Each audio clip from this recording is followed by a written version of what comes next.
that we need to achieve as society at large. And therefore, having events like this, having this exchange, having discussions and learning most of all is very, very valuable. And it's great to be back face to face after COVID as well and be able to look each other in the eye and have those important conversations.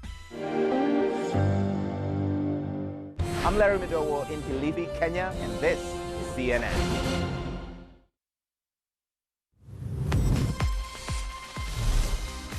A warm welcome to First Move. I'm Julia Chatterley in New York. It is great to be with you.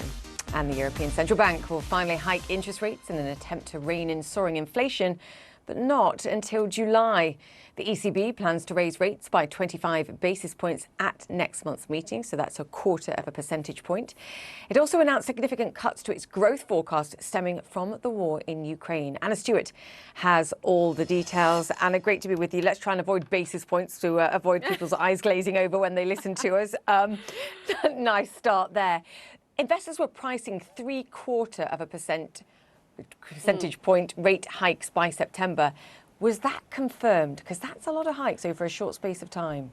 You know what? It's possible it wasn't confirmed. Essentially, what we're seeing here is almost a promise that there will be a rate hike of a quarter of a percentage point, see avoiding basis points there for you, Julia, in July. And then potentially for September, we could see something bigger. And this is very much what analysts and investors were looking for. What's the pace and how big? And I thought the comment from the press release actually was really interesting. It says, if the medium-term inflation outlook persists or deteriorates, a larger increment will be appropriate at the September meeting. I think that's almost the furthest sort of forward guidance I think we've ever had from the ECB. And actually going into this meeting, wasn't it interesting? We had such a hawkish tone from Christine Lagarde between the two meetings, whether it was in interviews or in blogs. So coming into this, I think people were expecting a much more hawkish move, and possibly this didn't deliver as hawkish a move as some were expecting. If the war were to escalate, economic sentiment could worsen, supply-side constraints could increase, and energy and food costs could remain persistently higher than expected. Well, Julia, we went a little early to that soundbite there, but you can hear the issue at the heart of this, which is Christine Lagarde essentially saying so much rests on the war in Ukraine, and that is why the outlook is uncertain, and they're not going to promise anything really until they see more data coming out in the months ahead. Julia? Yeah, it's so important, to your point, the challenges of forecasting in this kind of environment, whether it's the kind of growth slowdown that we're seeing, the inflationary price pressures across the board, also how the market reacts to this, because of course they've been trying to keep interest rates, bond yields down, which obviously impacts everything that credit cards, mortgage rates are priced on around Europe. If those spike significantly higher, then a lot of the work, the tightening work's being done for them. And what are they forecasting? Can you give us any kind of sense? Well, we've certainly seen some big moves in terms of European bond yields just today. Going into the meeting, I spoke to Deutsche Bank, the chief economist there, saying that they feel like the ECB has essentially underestimated inflation and was continuing to do so going into this. So it's really interesting to see what their inflation forecasts are. Of course, inflation hit over 8% in May, which is an all-time record, I think, or at least for many years. Now, the new staff projections are for annual inflation at 6.8% this year, so we're off the high that we've already seen, potentially declining to 3.5% next year, 2.1% in 2024. So just above their sort of baseline, if you like, in 2024. GDP also really interesting. So some significant downgrades in terms of their projections for GDP for 2022. 2.8%, for 2023, 2.1%, and they have also revised up for 2024. What I find most interesting about this is they're actually being still, despite a significant downgrade in terms of this year and next year, they're still being really optimistic compared to the likes of the OECD. Julia? Good spot. Anna Stewart, thank you so much for the context there and managing over a few technical glitches, professional and otherwise. Thank you. To Ukraine now, President Zelensky warns the fate of the entire Donbas region is being decided in Severodonetsk. We defend our positions, inflict significant losses on the enemy. This is a very fierce battle, very difficult, probably one of the most difficult throughout this war. I'm grateful to everyone who defends this direction. This as local officials say Russia now controls most, quote, of the city. Salma Abdelaziz joins us now. Some poignant words, I think, there once again from President Zelensky, and underscores the point of the weaponry, the longer range weaponry that they've been asking for now for many weeks and months. Salma, how bad is the situation? If you're reading the situation on the ground and you hear what President Zelensky is saying, which is that the fate of Donbass lies in Severodonetsk, then the fate of Donbass simply does not look promising for Ukraine. We know, according to local Ukrainian officials, that Ukrainian troops have pulled back, withdrawn strategically to fortified positions. They are outmanned, they are outgunned. They say that they have a catastrophic shortage of artillery barrages.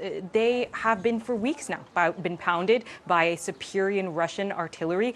Look, it's hard to read what Ukrainian officials are saying and not assume that it is almost inevitable that Severodonetsk falls. And this is important, Julia. I want to just pull up that map of the front lines. You can take a look at why this one city matters, why these grueling battles are taking place. And that's because it's one of the last strongholds in the Luhansk region. If Severodonetsk falls, essentially Luhansk falls to Russian troops, and the Donbass region then becomes one step closer to being fully under Russian control.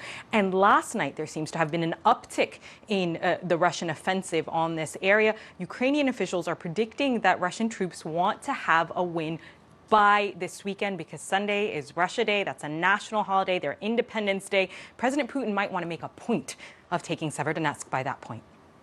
Sam, and it matters for many other reasons too. If we can pull that map up again, it ties to the port access, the water access that's so critical for this part of the Ukraine country in particular. And again, a warning from the UN Secretary General echoing what the World Food Programme is saying now, that the risk that millions more people are pushed to near starvation as a result of being unable to get the significant amounts of grain out of Ukraine that the rest of the world needs. Absolutely, Julia. And this is the fear. This is the domino effect. This is the possibility that the United Nations, that the Western world is warning of, that hundreds of millions of people could be left starving, could be left destitute, that this could trigger larger conflicts across the Middle East and Africa if there is food insecurity. Right now, there is 20 million tons of grain trapped inside Ukraine. Ukrainian officials cannot export it. I'm going to pull up that map again. I'm sorry, but it is the easiest way to explain this. If you look at that coastline along the Black Sea, along the Sea of Azov, that's what Russian forces have been taking in this more than 100-day conflict. They have been taking control of those areas. You still have Odessa, of course, which is under full Ukrainian control, but Moscow is not allowing ships with grain on them to leave the port of Odessa to go and export that grain. There was talks in Ankara yesterday between Sergei Lavrov, the foreign minister, of course, of Russia, and his counterparts. No solution has been found. This is a difficult diplomatic effort here, because Ukraine says that Russia is essentially holding this grain hostage, that it is using food as a weapon. The EU chief agrees. She says it's part of the arsenal of terror for Russia to hold on to this grain, to not allow these supplies to pass through these ports. There's been various solutions put into place from third countries, trying to guarantee the security of Ukrainian ships. No agreement on that. And these are the 20 million tons of grains right now that are trapped.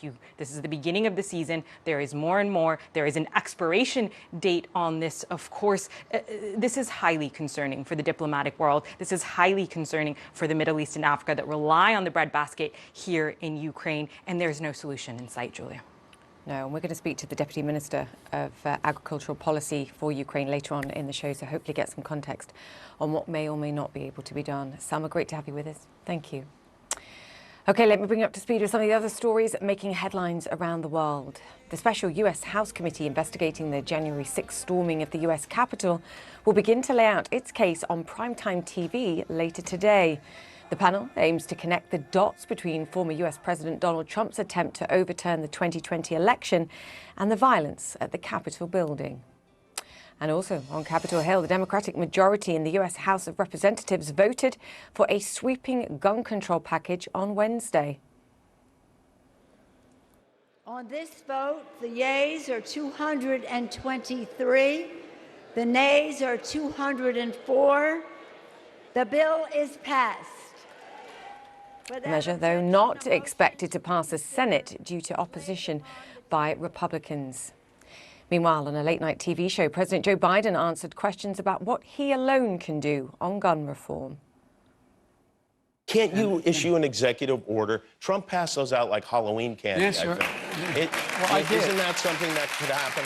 Well, I have issued executive orders within the power of the presidency to be able to deal with these, everything having to do with guns, gun ownership, whether or not you have to have a waiting, all the things that are within my power. But what I don't want to do, and I'm not being facetious, I don't want to emulate Trump's abuse of the Constitution and constitutional authority. Immigration along the southern U.S. border will top the agenda at the Summit of the Americas in Los Angeles.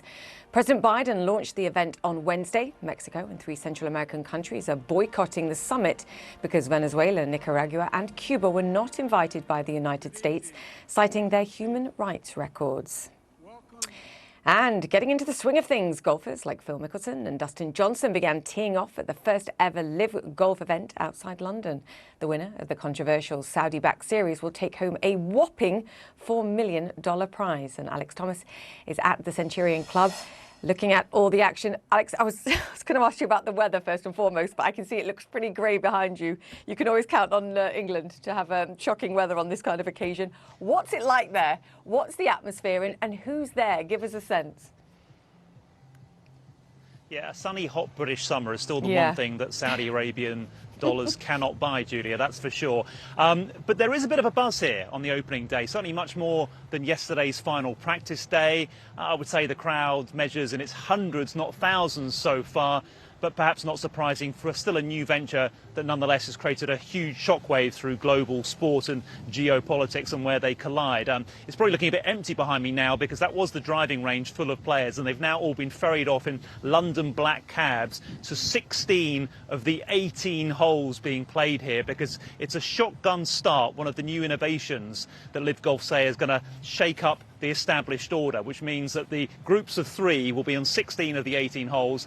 A loud horn will sound in around, well, 4 minutes now, and that's the signal for all the groups to start at the same time. It means they'll all go around the holes in a sort of 4 or 5 hour period, having the same conditions at the same time, removing that lottery of whether you tee off in the morning very early or in the afternoon very late, which has decided some tournaments in the past. As I speak, we're going to have a flyover of planes. Oh, they look like old Spitfires to me. You can probably hear them rather than see them. I'm not going to ask the camera to suddenly flick up into the sky at the last minute. So they're trying to put on a bit of a show. There's a great fans village here, lots of interaction here, a kind of Coldstream Guards band playing as well, trying to play on the kind of London theme, although most of the other tournaments will be held in the USA. There's one in Thailand, one in Saudi Arabia as well. But we're waiting to see what reaction there'll be from the Live Golf Series main rival, the PGA Tour, which has not allowed its players to play here. They're playing here against the permissions of the Tour, of which they were members. Some have resigned that membership. Of course, the PGA Tour can't take any action, Julia, until a ball is hit competitively. So that statement, there could be someone literally sitting in PGA Tour headquarters with their finger over the send button as we speak. Fascinating. So we'll wait and see what the PGA do, if anything, over the coming minutes and an hour, I suppose. And just what you want, that kind of flyover as you're on the putting green there or trying to tee off. That was really loud. Yes, Alex, great to have you. Thank you. Alex Thomas there. OK, straight ahead on First Move, as Russia is accused of weaponizing food, the Ukrainian Deputy Agriculture Minister tells us it's a global problem. Plus, highly charged, the Swedish startup trying to jumpstart Europe's EV industry. All coming up. Stay with us.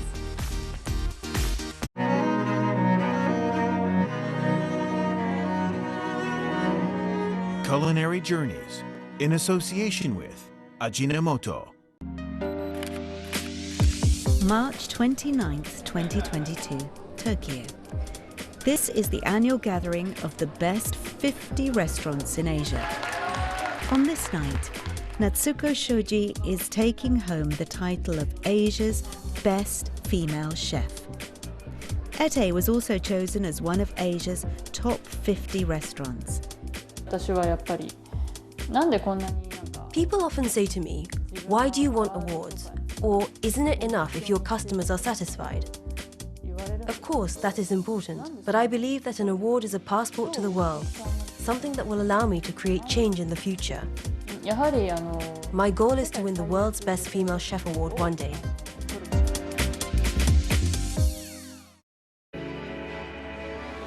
The pandemic reminded us of how important diet is to health. That's why the Ajinomoto Group is committed to solving health issues around the world at the dinner table. A real solution means never settling for less. ถึงแม้ว่าจะต้องลดความเค็มในอาหารลงแต่เราก็ต้องไม่ละทิ้งความอร่อยเราต้องการให้ทุกท่านได้เพลิดเพลินกับรสชาติความอร่อยของอาหารไปพร้อมกับสุขภาพที่ดี A saúde é importante, mas queremos considerar também o legado do sabor regional.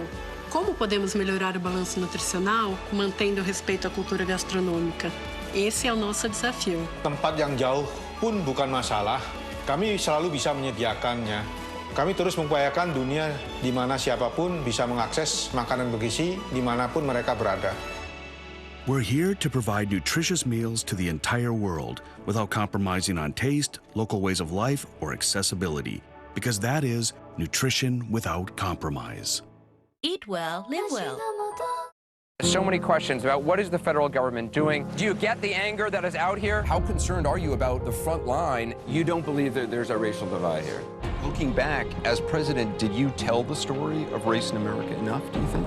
All the places I've been and all the things I've seen, all the people I've talked to, I carry with me. They're part of what I do right here, holding the powerful accountable, keeping them honest. AC 360, Tuesday through Saturday only on CNN.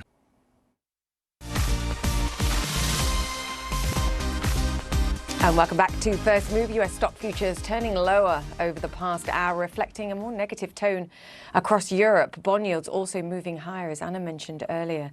But that's a worldwide story. It comes after the European Central Bank signalled it's finally ready to raise interest rates.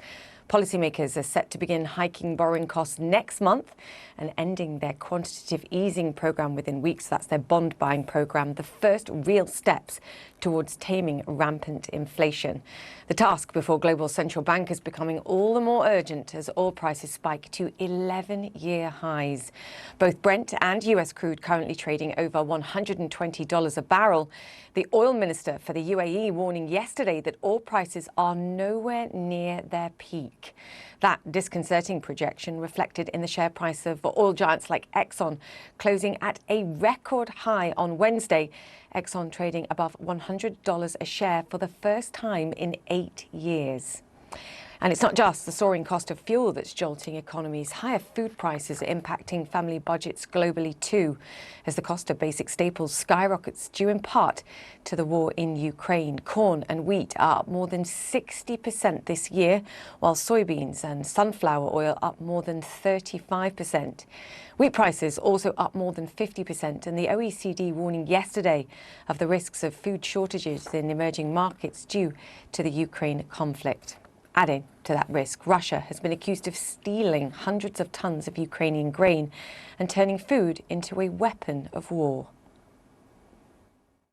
And this is a cold, callous and calculated siege by Putin on some of the most vulnerable countries and people in the world. And therefore, honourable members, food has become now part of the Kremlin's arsenal of terror. United Nations Secretary-General said the war threatens to, quote, unleash an unprecedented wave of hunger and destitution around the world. The UN now warns the conflict could push 47 million people into acute food insecurity. The World Food Programme has been saying that for a while now. Let's talk about this. Joining us now is Taras Vysotsky. He's the first Deputy Minister of Agrarian Policy and Food in Ukraine. Deputy Minister, great to have you with us. I want to talk to you about theft. To begin, can you quantify for me how much grain you believe the Russians have stolen and what evidence you have for this? Hello, thank you for the invitation and for the call. Unfortunately, we have the situation where about 500,000 tons of grain has been stolen by Russians on the partly occupied territories of Ukraine. We do know this because we have received the information from the people on the elevators that Russians came, just took this grain, came with military power, And also we have the video and photo effects of cars and rail cars bringing this grain towards the direction of Russia or occupied Crimea. And even after that, we have the satellite images that the ships were loaded with the grain in Crimea, where there has been no harvest of grain from the previous year left, and then moved to other countries. That's why from these resources we understand about these travels. What about strategic reserves? How much of this is your strategic reserves of grain, and are they somewhere else and protected, or are they also at risk given their location? Fortunately, there has been no strategic reserves left on this partly occupied territory. So in overall, we have now around 22 million tons of grains on the controlled territory of Ukraine. So comparing with the strategic reserves, these volumes are not important and not big. What about the current harvest as that's farmed? How do you protect that from theft? So first of all, on the controlled area, farmers have finished planting and preparing to start harvesting in a month. And if we talk about the partly occupied territory, these territories, most of the spring planting wasn't done. So first of all, we are waiting for the militaries to free these territories and then move on. And on the controlled territory, of course, it is protected, and we will be able to keep harvesting the necessary crops. I mean, this is a global issue, and we've talked about this. What you were just saying there is also very important, and the inability to be able to plant for next season. Deputy Minister, how much of a reduction are you expecting in the next harvest as a result of the war and the challenges of planting and the loss of farmers, people being able to do so? Is it going to be half? Is it going to be less than that? Can you give us any sense? Actually, we have lost 25% of the arable area, but in terms of volumes, of course, it is more. We anticipate that the harvest will be around 35% less than previous years, which means around 30 million tons less. So 35–40% less, almost half of the previous year harvest. Wow, I mean, it's incredible that you've managed to achieve what you have with planting this year. I want to talk about immediate priorities, and that is trying to get grain out and port access to allow grain to flow to the rest of the world. There was obviously the meeting in Ankara yesterday between the foreign ministers of Turkey and of Russia, and Russian Foreign Minister Lavrov said effectively that the ball is in Ukraine's court and you need to remove the mines that are in the water. Can Ukraine do that? Are you willing to do that? And how long would it take? It's untrue. So the problem is in Russian military ships. So it's not the case of Ukraine. So far, they don't allow safely really to keep the civilian ships move in and out of Ukrainian ports. And until the real guarantees or safety guarantees are received by Ukraine on behalf of international partners that it is possible, we can't talk about letting these ships in or out. So that's the main problems, that Russians keep with military ships near the Ukrainian sea border and don't allow safely. No one provides necessary guarantees, safety guarantees that the crews of these ships, the goods on these ships and the ships itself could be safely brought in and out of our Ukrainian ports. So far, we haven't received it. I understand. And it's the same for commercial ships. No one's going to get any insurance to be able to go in there until there's guarantees of peace and safety. But I want to ask you again about the mines, Deputy Minister. Can you clear those mines, and how long would it take? Well, so it depends again. So what is the goal? If we receive the victory and the war is ended, of course we can clear it quite quickly.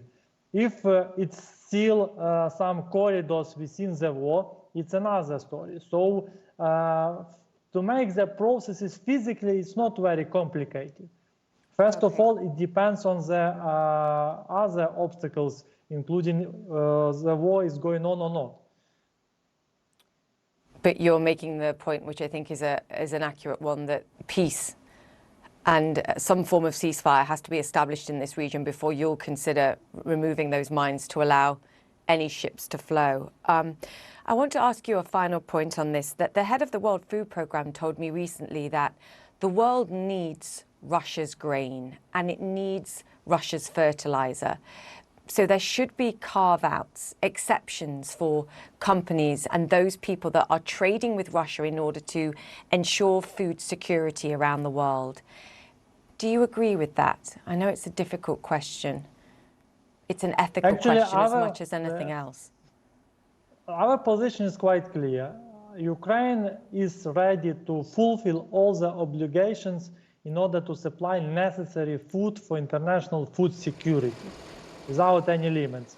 So the point is very clear. Russia should stop the war. We can't have other discussions. If we stop it today, all of these goods can move on tomorrow. No problem at all. They're ready. We are not going to save them or stock them inside of the country. We are ready to support. So let's focus on finishing the war and not finding different other suggestions which can't guarantee safe results. Deputy Minister, thank you for your time. We appreciate the information, so thank you. The Deputy Minister of Agrarian Policy and Food of Ukraine. We're back after this with the Market Open. Stay with us. Almost all carbon emissions come from industries that shape our world. But at Standard Chartered, we believe progress doesn't have to cost our planet. That's why we're mobilizing $300 billion to help our clients change the way they operate, accelerating the transition to a net zero world. Because where others see problems, we see potential. We're Standard Chartered, and we're here for good. Afghan women are afraid that this is the beginning of your efforts to erase them from the workspace. Malumness, it's not clear. Even if we appear with the burqa, maybe they will say that women's voices are forbidden. Did you ever imagine that you would be prevented from going to school? Girls' education is fundamental to the dignity of Afghan life. Do you believe that young girls will be allowed to go to school here in Afghanistan?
This is CNN. More people get their news from CNN than any other news source. Welcome back to First Move, and it's a muted start to the stock market trading day as the ECB gets set to raise rates for the first time in over a decade. The European Central Bank announcing that it's set for rate hike liftoff next month, playing a bit of catch-up, I think, with central banks in the rest of the world who are already tightening borrowing costs. Christine Lagarde and company not signalling a hawkish half-a-point hike in July as some as expected, but a more aggressive action could come later this year. The European Central Bank also cutting its growth forecast sharply and raising inflation expectations to almost 7% this year. All this as the US gets set to release its latest read on consumer price inflation in Friday's session. And a mostly lower day over in Asia too. Beijing helping set the tone after announcing that it will begin closing up bars and cafes and sports facilities yet again as new COVID cases rise. The Nikkei, however, jumped 1%. It's now down a mere 2% for the year so far. Wow, that is a global outperformer. Now, the war in Ukraine, China's COVID lockdowns, the climate crisis, not to mention the impact of disruptive technologies, all key global challenges that policymakers will be dealing with for years, if not decades. Ian Bremmer, the president and founder of Eurasia Group, sees reason for hope as politicians, business leaders and citizens groups begin confronting emergencies head-on and offering solutions. He outlines the way forward in his new book, The Power of Crisis, how 3 threats and our response will change the world. Ian, always great to have you on. Actually, before I even got to the book and before we talk about it, the opening page says to a glass half full, that first half was tasty. There is a more optimistic tone in this book, I think, compared to others that I've read from you. And that is important. Well, that first half is tasty is a recognition that we're the ones that actually drank the first half. And I think that there's a little bit of that in the book as well. You know, I think, and it is, and it's a great read as well. And I say that to people to take a look. I think for me, the war in Ukraine has crystallized a lot. And this comes out in the book, whether it's the new technologies that we're seeing in cyber warfare, the role of energy security, our response to that directly related to climate, of course. And then the other one in there is sort of the health crisis and the risk that we face something worse than COVID in the future. Is the one benefit of everything we've been through that leaders have lost some of their complacency? I think that's right. And also that who we're willing to listen to as a leader has become broader. I mean, we all clearly owe a debt of gratitude to the Ukrainian president and the people of Ukraine for reminding us in the United States and in the West what we stand for, reminding us our values, knocking us out of that complacency. For decades, we've watched NATO adrift and increasingly obsolete, as Trump called it, or brain dead, as Macron did. And the Ukrainian government has forced us to start paying attention, and we're strengthening it, we're expanding it, and we're standing up for something. And what this book talks about, not just the response to the Russian invasion in Ukraine, but also all of these other crises, which is a very target-rich environment in the world these days, that increasingly does knock us out of complacency. And some of those lessons we've been willing to start learning, like on global climate change, and some of them we haven't done such a great job. Like in the response to the pandemic. But nonetheless, it's very clear that the seeds of a new and more functional global order are being planted, are being sown in these crises.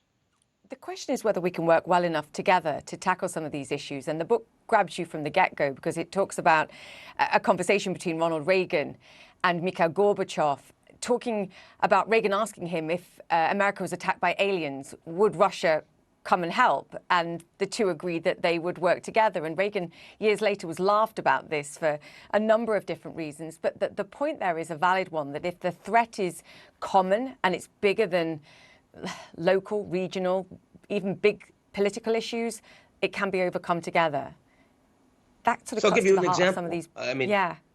Certainly when I was a grad student, that conversation between the Americans and the Soviets and whether we could prevent each other from blowing ourselves up with nuclear weapons, we didn't trust each other. Reagan called the Soviets the evil empire, but we recognized we need to work with each other to contain the proliferation of these incredibly dangerous weapons. Well, in the 21st century, we have lethal autonomous drones, we have offensive cyber weapons, we have artificial intelligence, algorithms that make it impossible to differentiate between a real person and a fake person. And the Americans and Chinese who dominate these technologies haven't even started a conversation yet about how to contain their proliferation. It's very clear that if we could do that with the Soviets, we can do that with the Chinese, but we're going to have to start now. How do you formalize it, though, Ian? You know, this goes back to a conversation you and I were having with the Microsoft president, Brad Smith, and his idea of this and concept of having a digital Geneva Convention where you bring all these big players together to tackle things like cybersecurity, for example, particularly where national security interests are concerned. How do you do that in this kind of environment where, you know, you've got North Korea off on one end, you've got China and the United States at odds economically, politically? How do you formalize this in order to get the action and the response that you're talking about? So I'm an analyst both by temperament and by training. And so what I'm going to say may sound banal, but I think it's really true. You start by defining the problem collectively. We've done that with climate change. The entire world now agrees that there is 1.2 degrees centigrade of warming. We all know it's man-made. It's not coming from nature. There's no more fake news on this issue. Doesn't mean we're all working equally hard to resolve it, but 195 countries get together every year and actually say, this is the state of climate change. And so when the Americans and the Chinese, even though we don't work together on climate, the Chinese start investing in solar and nuclear and wind and electric vehicles, we look at them and we say, my God, they're going to be the dominant energy superpower unless we start investing. And so that competition becomes virtuous as opposed to vicious. We need to do the same thing to start on disruptive technologies, that you would need a group, could be under the UN, so like an intergovernmental panel on artificial intelligence that would have technologists and coders and members of the private sector and bureaucrats that would define the problem. What are the technologies that are truly dangerous and disruptive, where we don't have effective defense, where we need to actually contain them from proliferating? What's the nature of the club that's able to have them, and who are we prepared to actually put sanctions on if they don't? You start there. And then after you've collectively defined the problem, which I think can be done in the course of a couple of years, you start putting the people, the institutions on different aspects of that problem and start fighting it in the same way that on climate change, we have a group for biodiversity, we have another for methane, we have a third for deforestation, we have a fourth for carbon, we have a fifth for new technologies. This takes time, but it's actually a fairly clear and straightforward path on how you get there, and it doesn't require global trust of each other. It just requires an understanding of the problem. Yeah, this is such a great point as well. We can throw in social media, perhaps, and misinformation there, another huge thing, because that's at the core of the book as well, which is not just that two superpowers like China and the United States have to come together and work on this, but you specifically point to sort of individuals and citizens in America specifically, but we can use other examples, that they have to come together as well and not be so polarized. And that's one of the most hopeful parts of the book, is that these solutions don't require Xi Jinping and Biden to sit in a room and hammer it out. The fact is that you have a multiplicity of actors that are capable of wielding power to respond. The Europeans end up playing a big role, for example, in response to COVID and in response to the Russian invasion of Ukraine, in response to climate. It ends up being much more interesting as part of the solution. You see this with banks, with corporations, with tech companies, with mayors and governors in the United States. When Trump pulled the U.S. out of the Paris Climate Accord, it didn't really matter to the long-term trajectory of the United States in reducing carbon because so many other actors were committed to it. So, I mean, for those that look at Washington and say, my God, it's just so dysfunctional in the Beltway right now, my response is, I agree, and we're probably not going to fix that in the next 5 to 10 years, but we can work around it. Yeah, society has to get on with it anyway. I wish we could apply some of your optimisms to my previous discussion, which is trying to find a way to get grain and address the food crisis that's going on around the world from Ukraine. Where do you think things stand, where the war is concerned and Russia's position? You know, it didn't feature in a big way in my book in the same way that the gun crisis in the U.S. didn't feature in the same way in my book, because climate change, we didn't do much on climate change until it started affecting us. until it was about Florida and California and Italy. And I mean, every citizen in the world seeing that it's a crisis for them in their backyards. The food crisis is kind of where the climate crisis was 20, 30 years ago. It's largely going to be a crisis for the poorest and most disenfranchised around the world. And so there's a lot of great words, a lot of performative political response, but not a lot of money behind it. And that's kind of the way we've been responding to the gun crisis in the United States or the crack cocaine crisis in the 80s and 90s. A whole bunch of headlines, not a lot of there in terms of, it's not enough of a kick in the ass to force, people with power to actually change their application of resources, to start making decisions different, where a number of the global crises that I write about in the book are actually big enough to force us to act. I didn't intend to go here, but you did, so I'm going to go there. Do you think anything changes in the United States over some form of gun control? Clearly, it's a top debate right now in Congress, but the fear is that we go no further once again.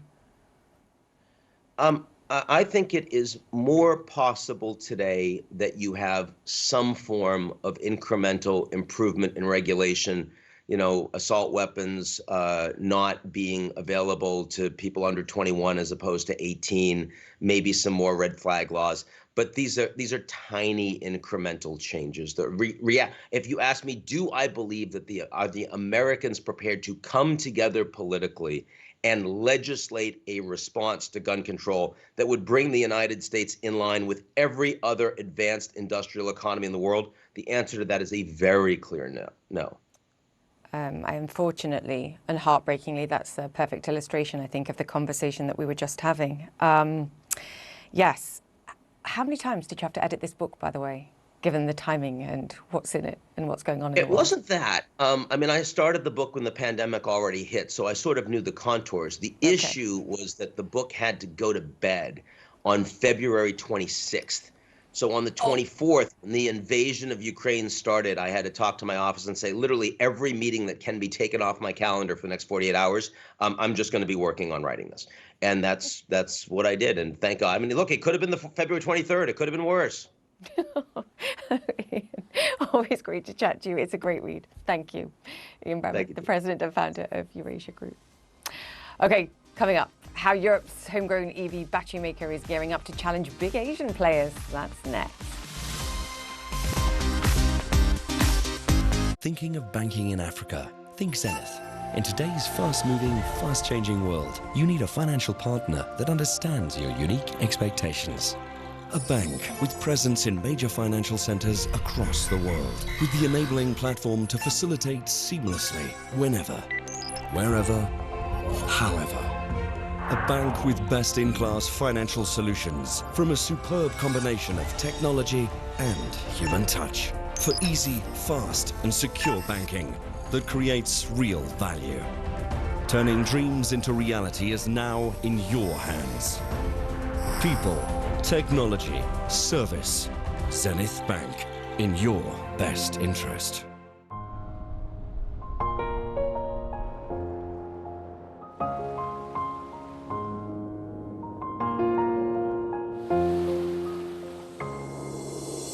We share this place, we all belong.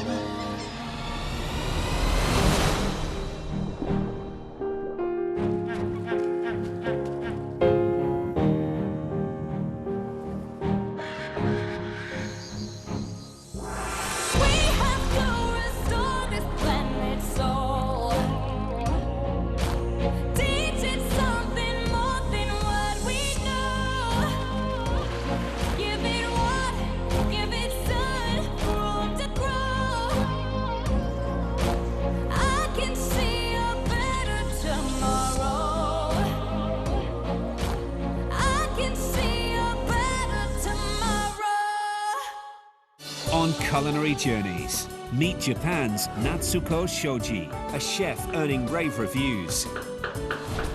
Inspired by art, she is a rising star in French cuisine and in an industry where men dominate. See how she overcame life's challenges despite the odds and is now paving the way for a new generation. Culinary Journeys, Sunday on CNN. in association with Ajinomoto.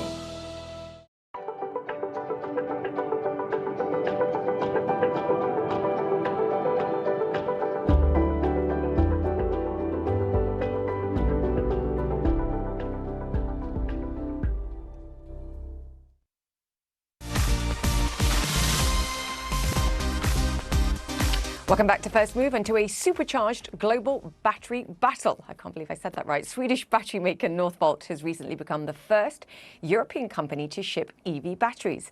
It's secured more than $50 billion worth of contracts from big automakers, including BMW, Volkswagen and Volvo. Northvolt says its mission is to not just build better batteries, but greener batteries too. Let's discuss. Joining us now, the CEO of Northvolt, Peter Carlsson. He's also Tesla's former Vice President of Supply Chain. Peter, great to have you on the show. Explain what this moment means and what it means too for Europe's electric vehicle ambitions. Well, it's great to be with you. It's a big moment for us, of course. We've been, we were going live 5 years ago and have been building this factory that is now shipping towards the big electric aviation makers from northern Sweden. And it's been a tough project to run, to build a gigafactory during COVID, during the global semiconductor crisis, during logistics, but now we are here and we're starting it up and we're starting shipments. It's in small scale yet, but we're scaling up big, and we're really great to be here where we are. Some images now, and I think with your Tesla experience, but also from what we discuss on a regular basis with the challenges of building, never mind in a pandemic, Peter, it's a cash burn business. Do you have enough money, given the promises of contracts that we mentioned in the introduction? Are you in a position now where you can ramp up? Absolutely. I mean, we've had very strong backing by both financial investors like Goldman Sachs, pension funds, etc., but also industrial players like Volkswagen. So we are well positioned with good liquidity, and we can for sure ramp up this as we plan.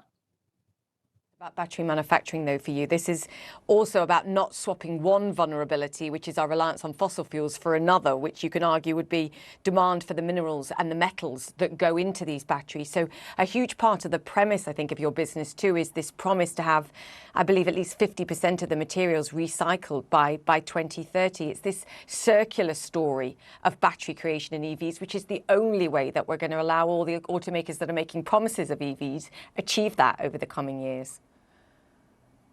Yeah, I mean, for sure, the demands on critical raw materials such as nickel, lithium, cobalt, etc., is going to be growing enormously, and part of building really a sustainable business is to make recycling, and here we're using a hydrometallurgical process to separate old batteries and really being able to make new batteries out of the old materials, and this is a very important part of our circular strategy, and we will be coming online with what we think is the largest recycling refinery in Europe here during mid next year in conjunction with the current factory.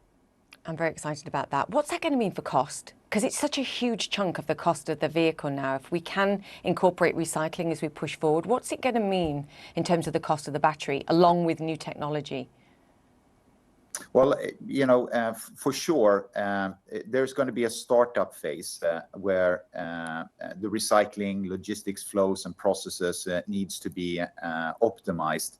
So there is going to be a startup phase where recycling is going to be a little bit more expensive, but very soon, I think at scale, there will be a significant benefit of recycling battery materials, and that should be, of course, shared by all players, and the similar way that you see in the aluminum industry and others. I want to ask you about hiring as well, because clearly this is a huge growth industry and it's an exciting industry. And it's technologically advanced too. Peter, do you have any trouble hiring? And I just wanted to get your sense, particularly from having been a former Tesla employee, of Elon Musk's suggestion that everyone has to be back at work. There is no working from home. How is that going to impact your recruitment drive if you tried to do the same for Northvolt? And would you?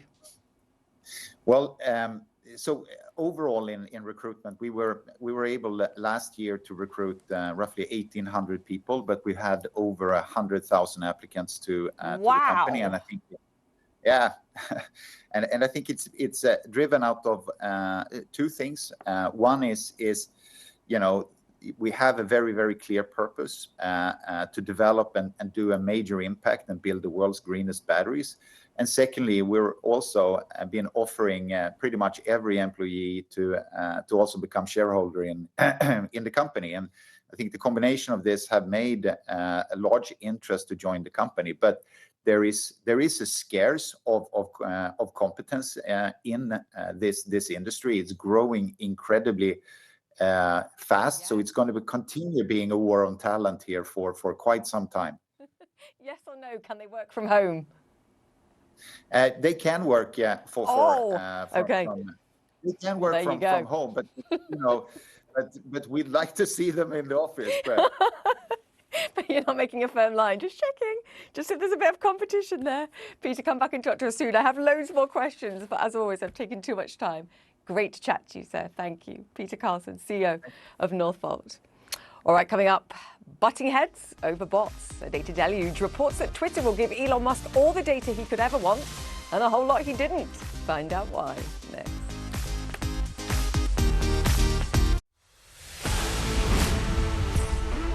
Bring the energy. Welcome to the draft. Team Series London goes to Team Callum. 3 pros, 1 amateur. Let's go.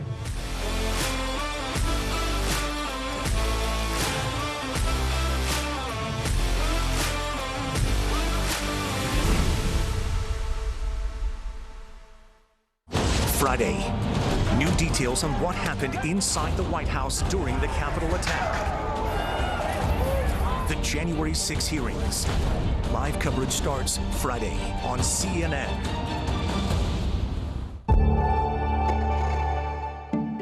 Sodexo was created more than 50 years ago by my father, Pierre Bellon. And it's a global catering company and services company all over the world. We have fans in stadium, we have visitors in a museum, we have guests in the conference centers, and Sodexo Life is there to make memorable experiences to all these people. I think it's very important to work with people. We have to work in team spirit. This is very important, to engage them. Team spirit, team of progress, I think it's very, very, spirit of progress is very important. We have to every day do better than the day before, this is important.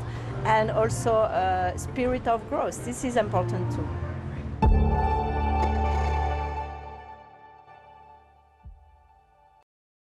Heard it all before? But have you heard it like this? The ultimate disruptor looks set to shake up our world. What's really going on? Fast-paced news, in-depth reports, and fact checks from the perspective of The Global Brief with Bianca Nobilo. Tonight on CNN.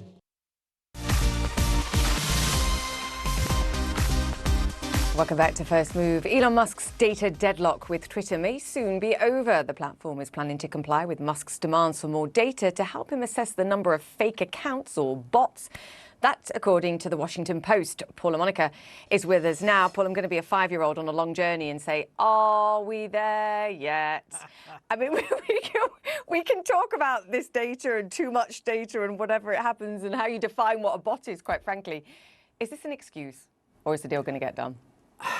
I still honestly don't know, to tell you the truth. I think that you are correct to point out that this might be yet another potential reason for Musk to try and walk away, even though that would open up the possibility of litigation. I think Twitter really wants to hold Elon Musk's feet to the fire. He says he wants to buy them for $54.20 a share.